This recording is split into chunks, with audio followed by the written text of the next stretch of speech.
जय हिंद बच्चों। I hope आशा करते हैं आप सभी लोग सही होंगे। आप सभी लोगों के लिए यूट्यूब पर हम पहली बार कक्षा 10 के सभी बच्चों के लिए कंप्लीट विज्ञान का कोर्स लेकर आए हैं बच्चों। विज्ञान के अंतर्गत हम लोगों ने भौतिक विज्ञान को पढ़ना स्टार्ट कर दिया है और भौतिक विज्ञान का जो पहला अध्याय देखने के लिए मिलेगा प्रकाश का परावर्तन तथा अपवर्तन, उसमें आज आप लोगों की 5वीं क्लास है। आई होप आशा करते हैं आप सभी बच्चों से जो इससे पहले जो आप लोगों की 4 जो क्लासेस हो चुकी है, आप सभी लोगों ने उसे अच्छे से कंप्लीट किया होगा। तो आइए स्टार्ट करते हैं बच्चों। आज की क्लास स्टार्ट करेंगे हम लोग यहाँ से। हम बात करेंगे कि गोलीय दर्पणों द्वारा परावर्तन के लिए चिन्ह परिपाटी कि जो हमारे पास गोलीय दर्पण जो होता है, ठीक है बच्चों, तो उसमें जब परावर्तन हमें देखने के लिए मिलता है तो उस समय परावर्तन के दौरान हमें जो दर्पण की जो फोकस दूरी होती है, जो फोकस दूरी हमको प्लस में देखने के लिए मिलेगी कि माइनस में देखने के लिए मिलेगी, प्रतिबिंब की लंबाई प्लस में देखने के लिए मिलेगी कि माइनस में देखने के लिए मिलेगी, इन्हीं सभी का अध्ययन करेंगे हम आज की क्लास में।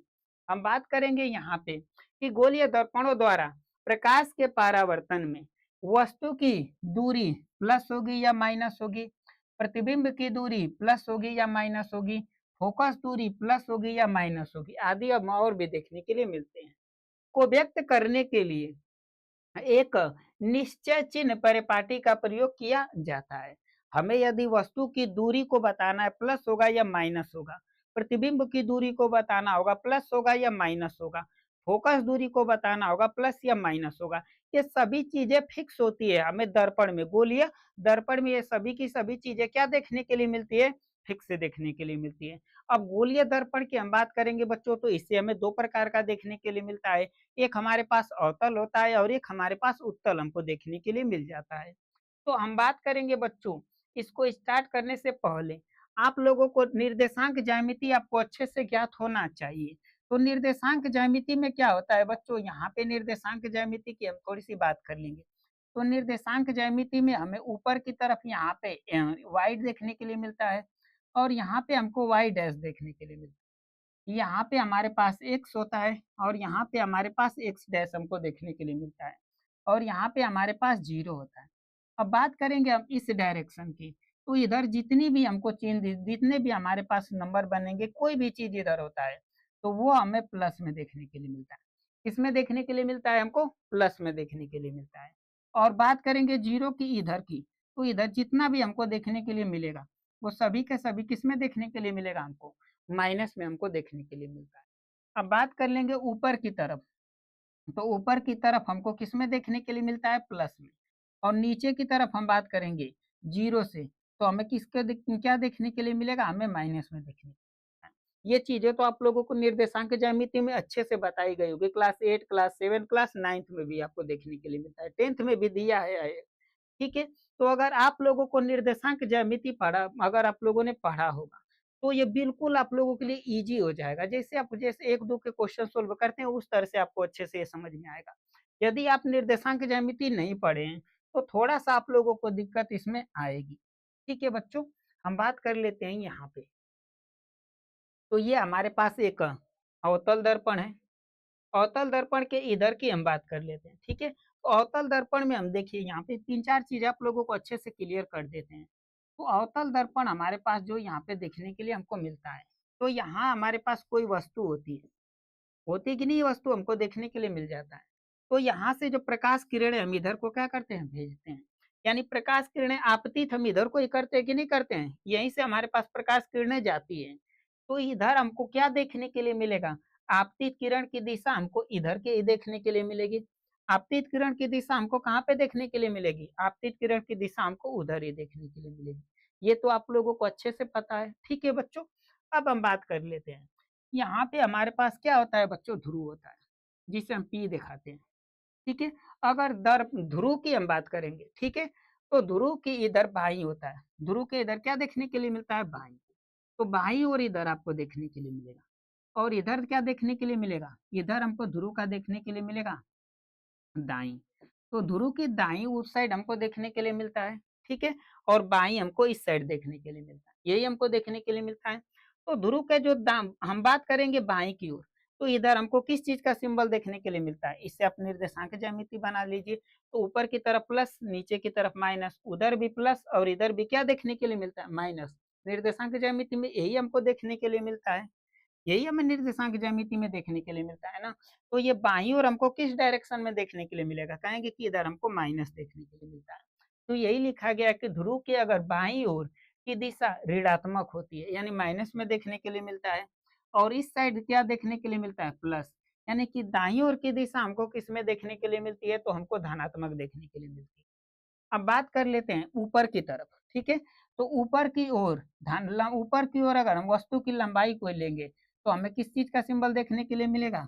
कहेंगे कि ऊपर की ओर सर धनात्मक होता है, ठीक है। ऊपर की तरफ हमें धनात्मक देखने के लिए मिलता है, और नीचे की तरफ जाएंगे तो आपको क्या देखने के लिए मिलेगा? कहेंगे कि ऋणात्मक होता है। निर्देशांक में यही होता है, तो नीचे की ओर क्या देखने के लिए मिलता है? ऋणात्मक हमको देखने के लिए मिल जाता है, ठीक है।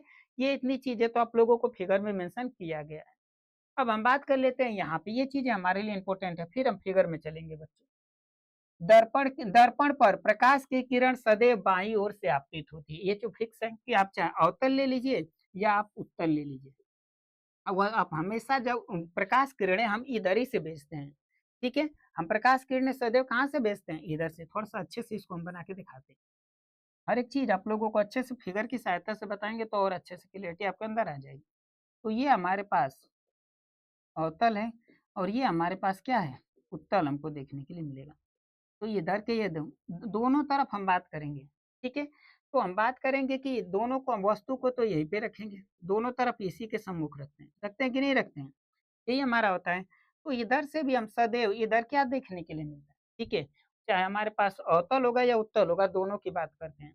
तो इधर हमारे पास क्या देखने के लिए मिलेगा? हमारे पास बाईं ओर। तो यहाँ इधर से हम प्रकाश किरणों को क्या करते हैं? भेजते हैं। इधर से प्रकाश किरणों को क्या करते हैं? भेजते हैं। यानी दाईं ओर से सदैव प्रकाश किरणों को आपतित करते हैं कि नहीं करते हैं? इधर से करते हैं ना हम लोग, दोनों में। तो यही पहला लिखा गया है कि दर्पण पर प्रकाश किरण सदैव बाईं ओर से आपतित होती है। सदैव इस इधर से हम प्रकाश किरणों को दर्पण पर भेजते हैं, ठीक है। ये पहला आपको लिखा गया है। आई होप, आशा करते हैं आप सभी बच्चों से कि पहला स्टेप आपको अच्छे से समझ में आ गया होगा। दूसरा स्टेप क्या कह रहा है? सभी दूरियां ध्रुव के मुख्य अक्ष के साथ नापी जाती है। यानी कि अगर कोई भी हमको दूरी नकना होगा, ठीक है, अगर हमको इधर की भी दूरी नकना होगा या उधर की दूरी नकना होगा, तो हम यही से लेंगे कि यहाँ पे जो हमारा ध्रुव देखने के लिए मिलता है, जिसे पी कहते हैं। अब इधर से यहाँ तक की दूरी अगर हमको नकनी हो तो यही से नकेंगे। अगर हमको यहाँ से अगर यहाँ तक की दूरी नकनी हो तो हमको यही से नकेंगे। ये नहीं कि हम यहाँ से लेकर नकेंगे, नहीं। हम हमेशा ध्रुव से लेकर ही दूरियों को क्या करते हैं? नकते हैं। मुख्य अक्ष और ध्रुव पे यहाँ की यहाँ तक की दूरी कितनी होगी? इसी पे नकेंगे। ये नहीं कि यहाँ से यहाँ नकेंगे, नहीं। हम इसी ध्रुव और मुख्य अक्ष पे ही नकते हैं दूरिया को। तो दूसरा स्टेप यही लिखा गया है कि सभी दूरियां दर्पण के ध्रुव मुख्य अक्ष के साथ मापी जाती है।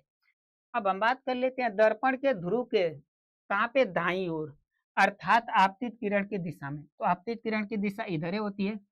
यही आपतित किरण की दिशा आपको देखने के लिए मिल जाती है। ये देखने के लिए मिलती है कि नहीं मिलती है? उधर की तरफ। और उधर की तरफ हमको किसकी दिशा देखने के लिए मिलेगी? कहेंगे ध्रुव की दाईं ओर। तो आपतित किरण की दिशा ध्रुव के दाईं ओर की दिशा होती है कि नहीं होती है? तो दर्पण के ध्रुव के दाईं ओर, अर्थात आपतित किरण की दिशा में ही, आपतित किरण की दिशा में नापी गई दूरियां सदैव क्या लेते हैं? हम लोग धनात्मक लेते हैं। सिंपल सी बात है कि अगर हमेशा उधर की ओर अगर नपेंगे, ठीक है, उधर की ओर जितनी भी दूरियां नकेंगे, ठीक है, वो धनात्मक लेते हैं। अगर इधर की ओर नकते हैं तो ऋणात्मक, और उधर की ओर नकेंगे तो धनात्मक हम लेते हैं। ये तो आप लोगों को अच्छे से पता होगा निर्देशांक ज्यामिति के अनुसार। अब उल्टा क्या आएगा इसमें? अवतल दर्पण के ध्रुव की अगर बाईं ओर, अगर हमको इधर की बतानी हो, बाईं ओर, ठीक है, अगर इधर आएंगे हम, वो अगर उसकी दिशा में जाएंगे यानी आपतित किरण की दिशा में जाएंगे तो धनात्मक, इसके विपरीत दिशा में आएंगे तो ऋणात्मक हमको देखने के लिए मिलेगा। तो यहाँ लिखा है दर्पण के ध्रुव के अगर बाईं ओर, अर्थात आपतित किरण की विपरीत दिशा में। तो आपतित किरण उधर को है, तो उधर की ओर की बात नहीं कर रहा है, इसके विपरीत यानी कि इस साइड कौन से डायरेक्शन देखने के लिए मिलेगा? इधर। कहेंगे कि माइनस होता है। तो विपरीत दिशा में मापी गई दूरियां ऋणात्मक होती है, ठीक है। यानी कि आपतित किरण की दिशा में नकेगा तो आपको सदैव धनात्मक देखने के लिए मिलेगी, और आपतित किरण के विपरीत दिशा में नकेगा तो सदैव आपको ऋणात्मक आपको देखने के लिए दूरियां मिलती है। अब बात कर लेते हैं हम यहाँ पे, ये चार स्टेप अच्छे से कंप्लीट हो गया होगा। पांचवा स्टेप क्या कह रहा है, वस्तु एवं प्रतिबिंब की लंबाइयां मुख्य अक्ष के ऊपर, ठीक है। अगर वस्तु की लंबाई की बात करेंगे तो वस्तु ऊपर की तरफ होता है, ठीक है। तो ऊपर की तरफ हमको क्या देखने के लिए मिलता है, कहेंगे सर कि चिन्ह परिपाटी की हम बात करेंगे तो ऊपर की ओर आपको क्या देखने के लिए मिलता है, धनात्मक होता है ऊपर की ओर। यानी वस्तु की लंबाई की कभी भी बात करेगा तो क्या देखने के लिए मिलेगा, धनात्मक। अब प्रतिबिंब बनता है नीचे की तरफ, वास्तविक नीचे की तरफ बनता है तो ऋणात्मक होता है। अगर वास्तविक प्रतिबिंब की बात करेंगे तो ऋणात्मक होता है, और आभासी की बात करेंगे तो आभासी प्रतिबिंब ऊपर की तरफ बनेगा। तो यहाँ पे वो ऊपर की तरफ आभासी में अगर देखेंगे, ठीक है, आभासी की हम बात करें, आगे चल के इसके बारे में हम देखेंगे।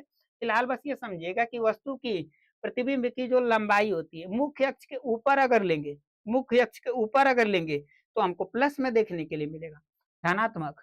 अगर मुख्य अक्ष के नीचे अगर लेंगे हम तो हमको किस में देखने के लिए मिलेगी, ऋणात्मक ली जाती है। इस चीज को आप लोग तो जानते ही हैं, निर्देशांक ज्यामिति के अनुसार ये सभी के सभी टॉपिक्स हैं। आई होप आशा करते हैं आप सभी बच्चों से कि इसमें किसी प्रकार का आप लोगों को कोई डाउट नहीं रहेगा। अब हमारे पास इम्पोर्टेंट क्या हो जाता है बच्चों, ये हमारे लिए इम्पोर्टेंट हो जाता है। अब यहाँ पे हमको बनाना पड़ेगा फिगर, तब आपको अच्छे से समझा पाएंगे। जैसे हमारे पास बच्चों यहाँ पे एक है, क्या ये है, कहेंगे कि अवतल दर्पण है। यहीं पे हमारे पास एक क्या है, उत्तल दर्पण है।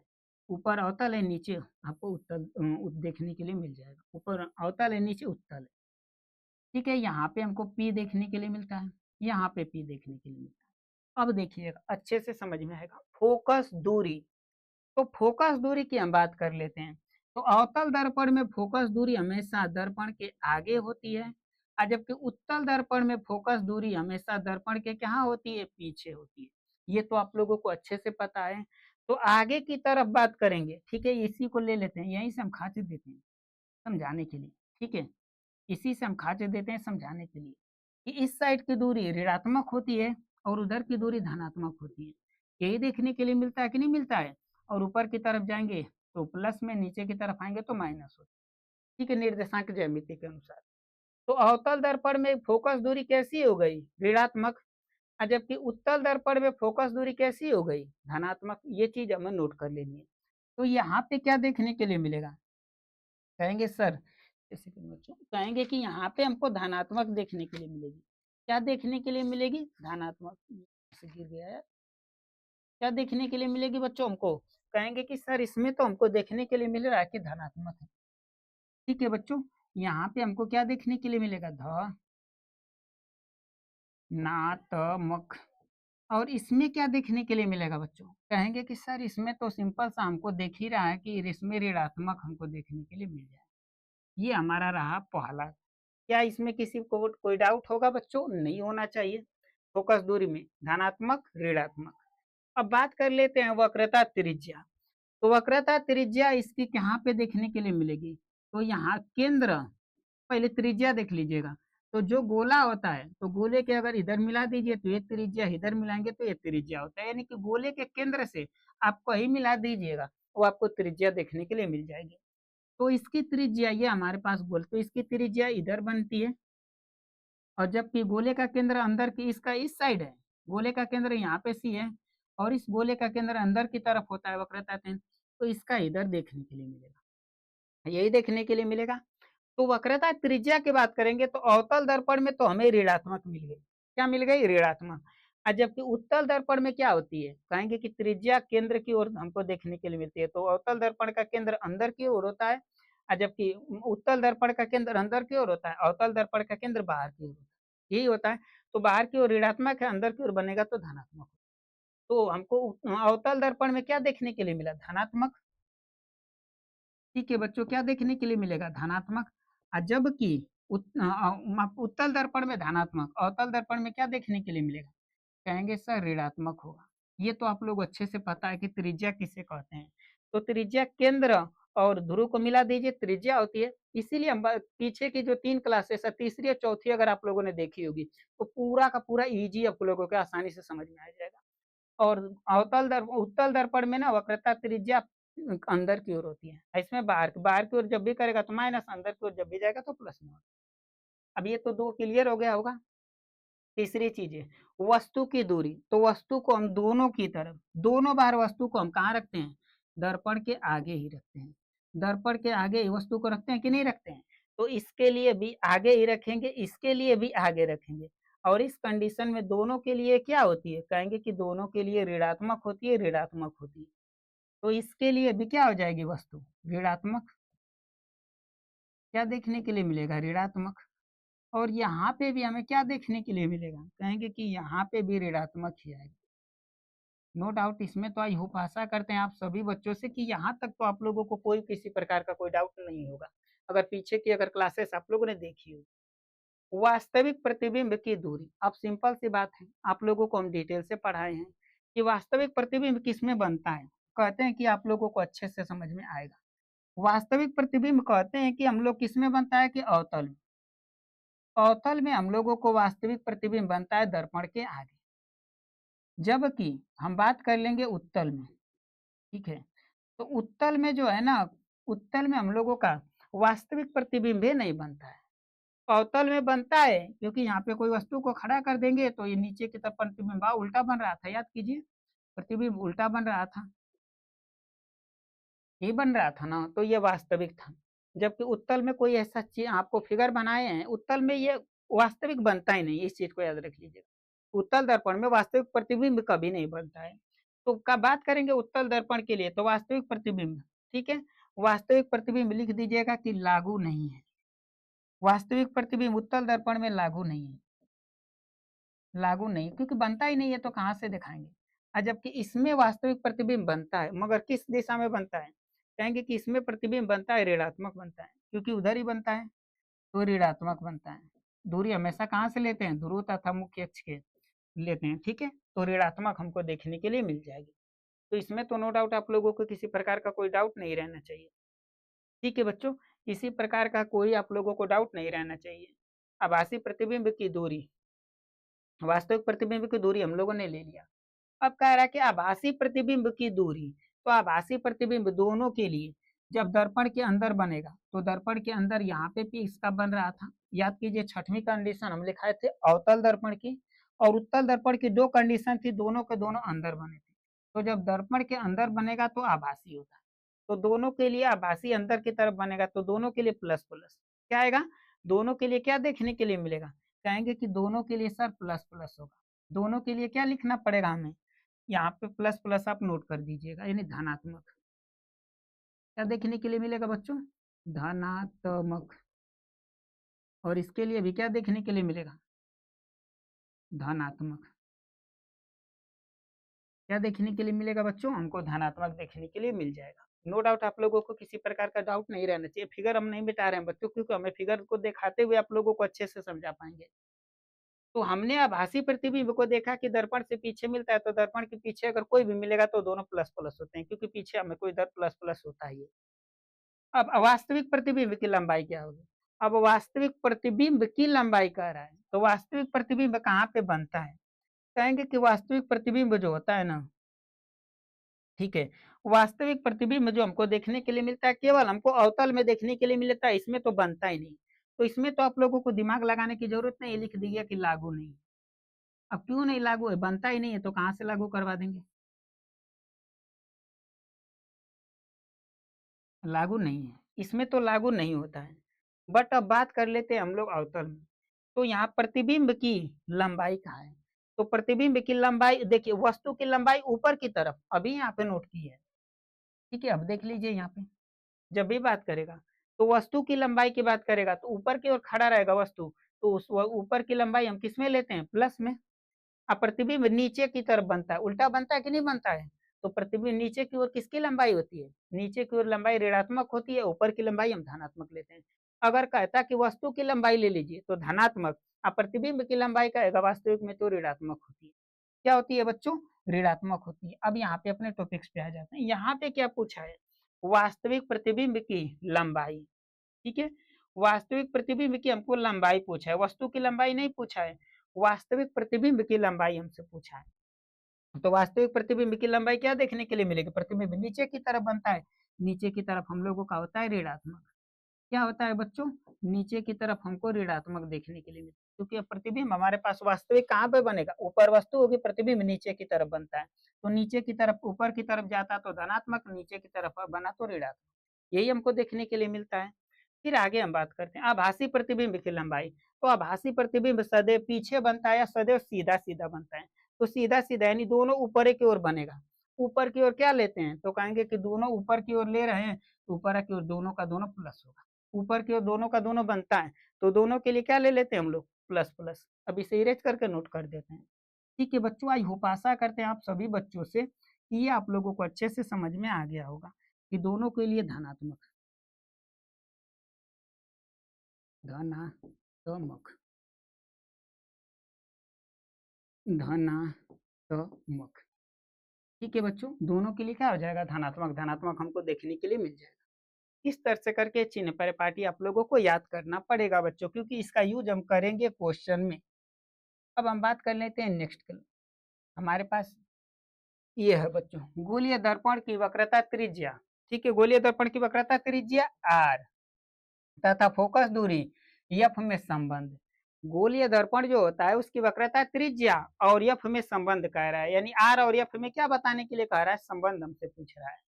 तो जब गोलीय दर्पण का द्वारक, यहाँ पे फिगर से बता रहे हैं, ठीक है, यदि हमारे पास गोलीय दर्पण होगा, अगर इसका द्वारक छोटा हो जाता है, इसका द्वारक छोटा हो जाता है, और यहाँ पे हमारे पास, और इसकी वक्रता त्रिज्या क्या हो जाती है, बड़ी।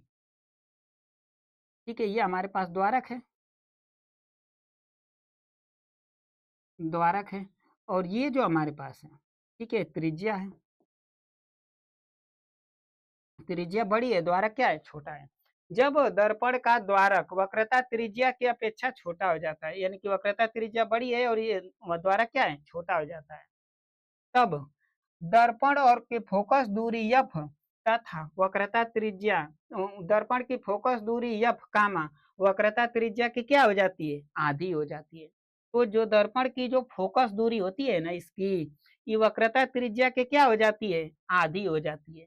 यही क्या कहलाता है, गोलीय दर्पण के वक्रता त्रिज्या तथा आर में संबंध बताता है कि यदि आपका दर्पण का जो द्वारक है वो त्रिज्या की अपेक्षा का हो जाता है, छोटा हो जाता है, दर्पण का जो द्वारक है त्रिज्या की अपेक्षा छोटा हो जाता है, तो दर्पण की जो फोकस दूरी होती है, जो यहाँ पे फोकस दूरी एफ देखने के लिए मिलता है, ठीक है, वो वक्रता त्रिज्या की क्या हो जाती है, आधी हो जाती है। तो जो भी वक्रता त्रिज्या है ना, ये इसकी आधी क्या देखने के लिए मिलेगा, फोकस दूरी देखने के लिए मिलेगा। तो वक्रता त्रिज्या को काट दीजिए, यानी दो से वक्रता त्रिज्या में गुणा कर दीजिए, तो ये आपको देखने के लिए मिलेगा फोकस दूरी। क्या देखने के लिए मिलती है, फोकस दूरी हो जाती है। इस चीज को यहाँ पे नोट किया गया है। यानी कि अगर और अच्छे से इसे हम समझाने की कोशिश करें, तो यदि हमारे पास कोई दर्पण है, ठीक है, तो यहाँ से इसका द्वारक होता है, ये तो पता है, ये द्वारक जो है ना, ये एफ देखने के लिए, और यहाँ पे वक्रता केंद्र है। तो यदि गोलीय दर्पण का यदि द्वारक जो होता है, दर्पण का द्वारक छोटा हो जाता है किसके मुकाबले, ये त्रिज्या आर से, ये द्वारक है, ये द्वारक है त्रिज्या, अगर त्रिज्या आर से क्या हो जाता है, ये द्वारक छोटा हो जाता है, इस त्रिज्या से द्वारक छोटा हो जाता है, तो ये क्या होता है, द्वारक छोटा हो जाता है।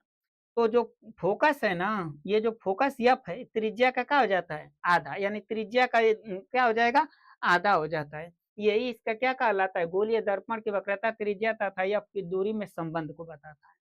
ठीक है, और इसका ये फार्मूला होता है बच्चों, इसे नोट कर लीजिएगा, इस फार्मूले को इस तरह से नोट करना है बच्चों।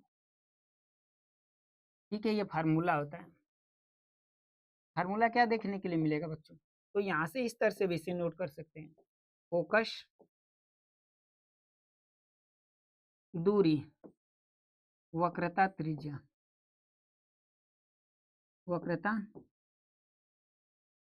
त्रिज्या अब बटा में दो होता है, ये फार्मूला है बच्चों। इसी को ना उस तरह से नोट किया गया है, कंप्यूटर में उस तरह से लेता है, यानी कि फोकस दूरी बराबर वक्रता त्रिज्या बटा में दो है। ठीक है, वक्रता त्रिज्या बटा में क्या देखने के लिए मिलेगा, दो, यही लिखा गया है, फोकस दूरी वक्रता त्रिज्या बटा में दो। और इसको आप इस तरह से भी लिख सकते हो, या आप इस तरह से करके नोट कर सकते हो इसको, इसको आप इस तरह से भी नोट कर सकते हो, यह बराबर आर बटा में दो, यानी कि फोकस दूरी त्रिज्या के क्या हो जाती है, आधी हो जाती है। यही संबंध होता है वक्रता त्रिज्या तथा फोकस दूरी में, कि जो फोकस दूरी होती है ना त्रिज्या के आधी होती है। त्रिज्या का मतलब आर होता है और आर की आधी क्या होती है, फोकस दूरी होती है। यही इन दोनों के बीच में क्या है, संबंध हमें देखने के लिए मिलता है। और यही संबंध हमें अवतल दर्पण में भी हमको यही देखने के लिए मिलेगा। अवतल दर्पण में भी यही कंडीशन होती है कि जो फोकस दूरी होती है ना वो त्रिज्या का आधा होती है, और जबकि उत्तल दर्पण में भी फोकस दूरी त्रिज्या की क्या होती है, आधी होती है। इस चीज को याद रखिएगा।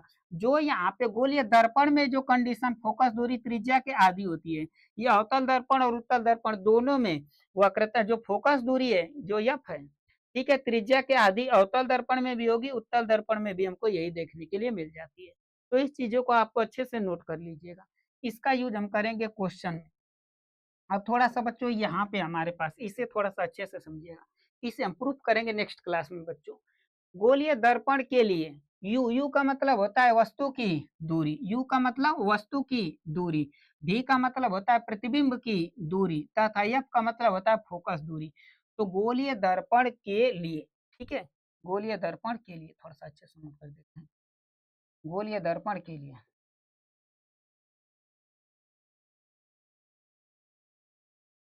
गोलीय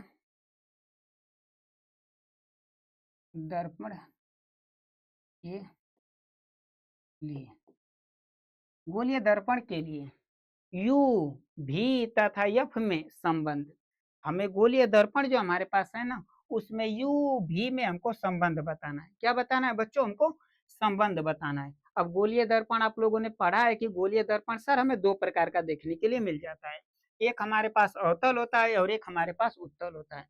तो गोलीय दर्पण कितने प्रकार का देखने के लिए मिलता है बच्चों, गोलीय दर्पण हमें दो प्रकार का देखने के लिए मिल जाता है। ठीक है बच्चों, एक हमारे पास अवतल दर्पण होता है, दूसरा का हमारे पास उत्तल दर्पण हमको देखने के लिए मिल जाता है।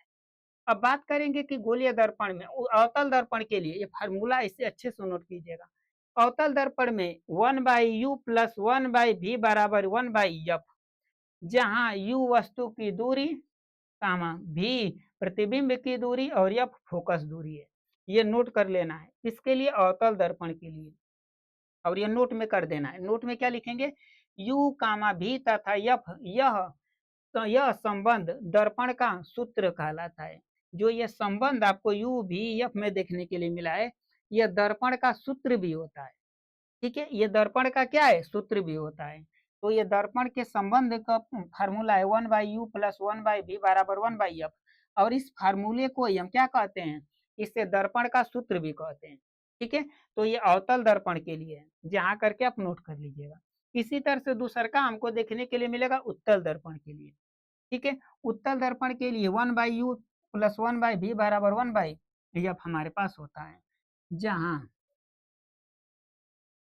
जहां u वस्तु की दूरी, भी प्रतिबिंब की दूरी, इसको आप लोगों को नोट करना है, क्योंकि यहाँ पे हम अभी क्वेश्चन जैसे इसे दिखाएंगे आप लोगों को, तब आपको अच्छे से समझ में आएगा कि क्यों ये हमारे लिए इंपॉर्टेंट है। वस्तु की दूरी होती है, इसके बाद एफ जो होता है ना बच्चों, प्रतिबिंब की दूरी होता है, प्रतिबिंब की दूरी। ये तीन चीजें आप लोगों को नोट कर लेनी है। ठीक है बच्चों, क्या कर लेनी है, इसे नोट कर लेनी है। यहाँ पे ये रहा, अवतल दर्पण के लिए वही फार्मूला होता है, उत्तल दर्पण के लिए यही फार्मूला होता है, दोनों के लिए यही संबंध भी होता है, और ये यह दर्पण का सूत्र भी होता है। ये गोलीय दर्पण का सूत्र भी हमको देखने के लिए मिलता है। ये अवतल के लिए नोट कर लीजिएगा, ये उत्तल के लिए नोट कर लीजिएगा। अब इस पर क्वेश्चन आप लोगों को दिखाते हैं, क्वेश्चन कैसे बनता है। ठीक है, क्वेश्चन आपको दिखा लेते हैं कि क्वेश्चन इस पे किस तरह से देखने के लिए मिलता है। देखिए जैसे ये क्वेश्चन हमारे पास है। ठीक है बच्चों, ये क्वेश्चन है 16 सेमी फोकस दूरी वाले अवतल दर्पण के सामने 16 सेंटीमीटर फोकस दूरी है। ठीक है, तो अवतल दर्पण के सामने, जैसे ये हमारे पास फिगर के साथ आप लोगों को बता रहे हैं, फिगर नहीं बनाना है, ये हमारे पास अवतल दर्पण है और इसके सामने 16 सेंटीमीटर दूरी पर, ये दूरी कितनी है, 16 सेंटीमीटर। ठीक है, फोकस दूरी ये लिखा गया है कि 16 सेंटीमीटर फोकस दूरी वाले अवतल दर्पण के सामने एक वस्तु, ठीक है, 8 सेंटीमीटर दूरी पर रखी है। एक वस्तु को कहाँ पे रखा है, इसके 8 सेंटीमीटर यानी आधे दूरी पर इसके वस्तु को क्या कर दिया है, यहीं पे वस्तु को रखा है। 8 सेंटीमीटर दूरी पर वस्तु को रखी दूरी पर रखिए, प्रतिबिंब की गणना कीजिए कि प्रतिबिंब हमें कहाँ पे देखने के लिए मिलेगा। तो देखिए यहाँ पे आप लोगों को अवतल दर्पण है तो ये तो अच्छे से समझ में आ रहा है कि फोकस दूरी आगे होती है और इसके बाद वस्तु को भी हम आगे ही रखते हैं कि नहीं रखते हैं, रखते हैं। तो यहाँ पे अगर हल की हम बात करेंगे तो एक लाइन यहाँ पे हम लिख देंगे कि किस दर्पण पे हम चल रहे हैं। ये आप लोग नोट कर देंगे ना तो बढ़िया रहेगा कि हम किस दर्पण के लिए चल रहे हैं। तो हम चले किसके लिए, अवतल। दिया पहले नोट कर देते हैं कि दिया है, क्या लिखेंगे बच्चों, दिया है। क्या दिया गया है, कहेंगे कि दिया है अवतल दर्पण, अवतल अवतल दर्पण। अवतल दर्पण ये हमारे पास देखने के लिए मिला है, तो अवतल दर्पण की क्या दे दिया है, फोकस दूरी लिखेंगे और फोकस दूरी जो दिया होता है थोड़ा सा नोट कर देंगे ना तो बेटर एग्जाम आपको देखने के लिए मिलेगा। दूरी किससे दिखाते हैं, यप से। किससे दिखाते हैं आप लोग, यप से। अब ये थोड़ा सा बता दीजिए कि अवतल दर्पण की फोकस दूरी आगे की ओर होती है, तो आगे की तरफ आप किस चीज का सिंबल लगाते हैं, पीछे की तरफ रहता है तो प्लस, आगे की ओर रहेगा तो माइनस, तो किस चीज का सिंबल लग जाएगा, माइनस का सिंबल लग जाएगा। ये तो आप लोग अच्छे से जानते हैं कि सर माइनस का सिंबल लग जाएगा। और यहाँ पे दूसर का क्या दे दिया है, वस्तु 8 सेंटीमीटर दूरी पर है, यानी वस्तु की दूरी दे दिया है, वस्तु की दूरी कितनी दे दिया है बच्चों, वस्तु की दूरी, वस्तु की जो दूरी है किससे दिखाते हैं, वस्तु की दूरी को आप लोगों को अच्छे से पता होना चाहिए कि वस्तु की दूरी को आप लोग किससे दिखाते हैं, फिर से देख लीजिए एक बार। वस्तु की दूरी को आप किससे दिखाएंगे, जब भी हमारे की बात करेगा वस्तु की दूरी यू, प्रतिबिंब की दूरी भी, या प्रतिबिंब की दूरी यप से दिखाते हैं। और यहाँ पे फोकस दूरी रहना चाहिए, जैसे कि बच्चों यप से क्या होता है, फोकस, तो हम प्रतिबिंब की दूरी लिख दिए, बार बार इसी को रिपीट कर दिए। इसको सीधा कर लीजिएगा बच्चों, यहाँ पे तो फोकस दूरी रहेगा, फोकस दूरी, फोकस दूरी होगा। थोड़ा सा बच्चों यहाँ पे मिस्टेक हो गया था, इसको सही कर लीजिएगा, फोकस दूरी रहेगा, ठीक है। तो यहाँ पे हमारे पास क्या देखने के लिए मिलेगा, फोकस दूरी को हम वस्तु की दूरी को किससे दिखाते हैं, कहेंगे कि यू से दिखाते हैं। अब ये वस्तु कहाँ रहता है, वस्तु की दूरी हमेशा आगे की तरफ लेंगे, कहाँ से लेंगे बच्चों, आगे की तरफ लेंगे कि नहीं लेंगे। तो जब कोई चीज आगे की तरफ लेते हैं तो किस चीज में देखने के लिए मिलता है, कहेंगे माइनस में, 8 से में दे दिया है। और हमसे पूछा क्या है, हमसे पूछा है प्रतिबिंब की दूरी, यानी प्रतिबिंब की दूरी, ये हमसे पूछा है बच्चों। प्रतिबिंब को किससे दिखाते हैं, कहेंगे भी से। ये हम लोगों से पूछ दिया, ये हमारे पास इंफॉर्मेशन थी, पूछा था। फार्मूला सब में तो वही लगेगा, इतना तो आप लोग को पता है कि फार्मूला सर हम लोगों का 1/u+1/v इक्वल में 1/f होता है। ये फार्मूला आप नोट करते जाइएगा हर जगह, बस यहाँ पे वैल्यू पुट कर दीजिए। यू की वैल्यू कितनी है, कहेंगे कि सर सब्ट्रैक्शन में 8 है, ये सब्ट्रैक्शन ऊपर कर दीजिएगा आप लोग सोल्व जब कीजिएगा तो। भी की वैल्यू कितनी है, कह देंगे इसी की वैल्यू तो हमें ज्ञात करनी है। एफ की वैल्यू कितनी है, तो कहेंगे कि 16 है, ये देखने के लिए मिलेगा। अब इधर ही किसमें है, माइनस में है, तो इक्वल को उस साइड उठा के बिग दीजिएगा, किसमें हो जाएगा, प्लस में। किसमें देखने के लिए मिलेगा, कहेंगे कि सर प्लस में हो जाएगा। इक्वल को उस साइड जैसे उठा के बिगेंगे तो ये प्लस में हो जाएगा। किसमें देखने के लिए मिलेगा, प्लस में। तो 1/v, और इधर 1/सब्ट्रैक्शन में 16 पहले से है, ये तो दिख रहा है 16। इक्वल को उस साइड उठा के बिग दीजिएगा, प्लस में हो जाएगा 1/8। अब इन दोनों का एलसीएम देंगे, ये माइनस ऊपर की तरफ है, माइनस यहाँ से हटा के ऊपर की तरफ कर दीजिए, नीचे की तरफ माइनस लिखने का कोई महत्व नहीं रहेगा, हमेशा माइनस ऊपर की तरफ लिखा जाता है। दोनों का एलसीएम लेंगे तो 16 ही आएगा, 8 और 16 का। 16 से 16 भाग देंगे तो भाग एक बार जाएगा, तो एक का ऊपर गुणा करेंगे तो यही आएगा। भाग देंगे 2 बार जाएगी, कितनी बार जाएगी, 8 दूना के 16, 2 बार जाएगा, 1/v। अब जब घटाएंगे इसे तो कितना देखने के लिए मिलेगा, प्लस वाला बड़ा है माइनस वाला छोटा है, घटेगा तो 1 हो जाएगा 16। अब इसको भी की वैल्यू हमें चाहिए, तो कितना देखने के लिए मिलेगा, 16 सेमी, यानी सेंटीमीटर। क्या देखने के लिए मिलेगा, 16 सेंटीमीटर। लिख दीजिएगा, अतः प्रतिबिंब की दूरी 16 सेंटीमीटर है, ये हमारा आंसर हो जाएगा। इसी तरह से करना हमको है। हमारे पास फार्मूला पता रहेगा, चिन्ह परिपाटी पता रहेगा, तभी इसको हम कर पाएंगे, अन्यथा इसे हम कर नहीं पाएंगे। दूसरा क्वेश्चन क्या दे दिया है बच्चों, इसी में दो दो क्वेश्चन है। दूसरा क्वेश्चन में सेम दे दिया है, यदि कोई वस्तु उत्तल दर्पण के सम्मुख है, ठीक है, उत्तल दर्पण के सम्मुख है। अब यहाँ पे बना लीजिए उत्तल दर्पण, थोड़ा सा लिखने के लिए, तो उत्तल दर्पण है, इसके सम्मुख कोई वस्तु है, तो क्या इधर के देखने के लिए क्या मिलेगा, माइनस, पहले का तो माइनस है। दूरी पर स्थित है, जिसका प्रतिबिंब 10 सेंटीमीटर दूरी पे है। तो अवतल दर्पण का जब भी बात करेंगे, अवतल दर्पण में, ठीक है, उत्तल दर्पण में, तो प्रतिबिंब हमेशा कहाँ बनता है, तो कहेंगे प्रतिबिंब हमेशा पीछे की ओर बनता है। तो पीछे की ओर किस चीज का सिंबल लेंगे, प्लस में, यानी प्रतिबिंब वाले को, यानी 10 सेंटीमीटर हमेशा प्लस में रहेगा, और ये किस में रहेगा, सम्मुख है तो माइनस में लिखेंगे। यहाँ पे पहले लिख लेंगे कि कौन सा है, उत्तल दर्पण, ठीक है बच्चों। और क्या दिया गया है, तो वस्तु उत्तल दर्पण के सम्मुख है, यानी वस्तु की दूरी, किसकी दूरी दे दिया है बच्चों, वस्तु की दूरी कितनी हो जाएगी बच्चों, वस्तु को हम किससे दिखाते हैं, कहेंगे कि सर वस्तु को आप लोग फिर से देखिए, बार बार करें कि इसको रिपीट आप लोगों को अच्छे से यहाँ पे देखना पड़ेगा। वस्तु को किससे हम दिखाएंगे बच्चों, एक सेकंड बच्चों, देखिएगा, वस्तु को यू से, प्रतिबिंब को भी से, फोकस दूरी को एफ से, ये आप लोगों को याद हो जाएगा, एकदम याद कर लेना ही है। यहाँ पे आपको अभी पढ़ा रहे हैं, इसीलिए आप लोगों को बार बार रिपीट करके दिखा रहे हैं, ठीक है। तो वस्तु की दूरी को किससे लेंगे हम लोग, यू से, यू से। और कितना देखने के लिए मिलेगा, अब ये आगे है तो माइनस हो जाएगा 40 से, ठीक है, कितना देखने के लिए मिलेगा, 40 से। अब यहाँ पे अब प्रतिबिंब की दूरी, तो प्रतिबिंब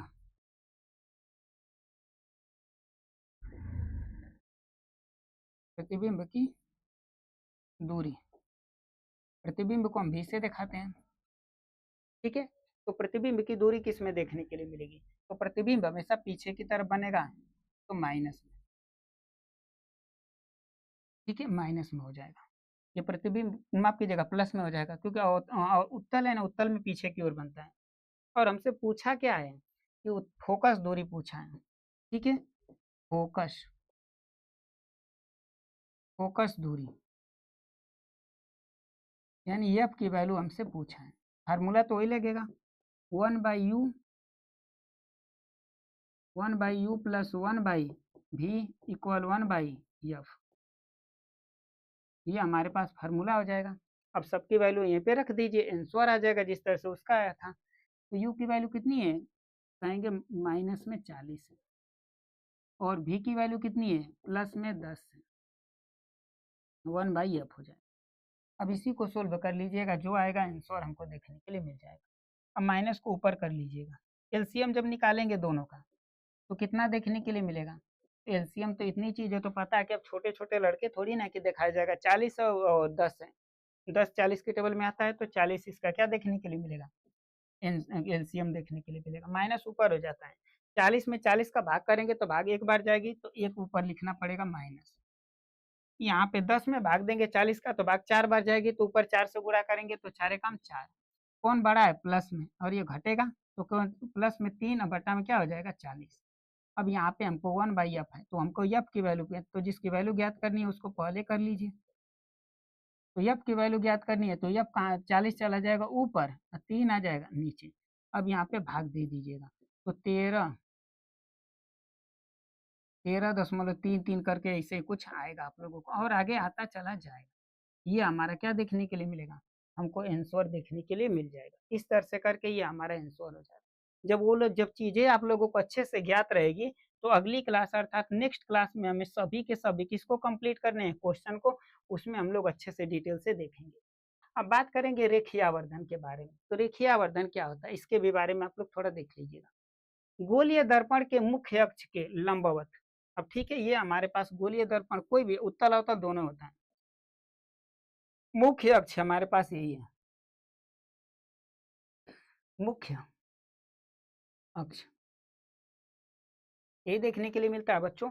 तो गोलीय दर्पण के मुख्य अक्ष के लंबवत, ठीक है, लंबवत यानी कि वस्तु की दूरी भी लंबवत होती है, और प्रतिबिंब की दूरी भी क्या होती है, लंबवत होती है, इस चीज को याद रख लिएगा। ऊपर भी लिखेंगे तो भी लंबवत आएगा, नीचे भी रखेंगे तो भी लंबवत ही कहलाएगा।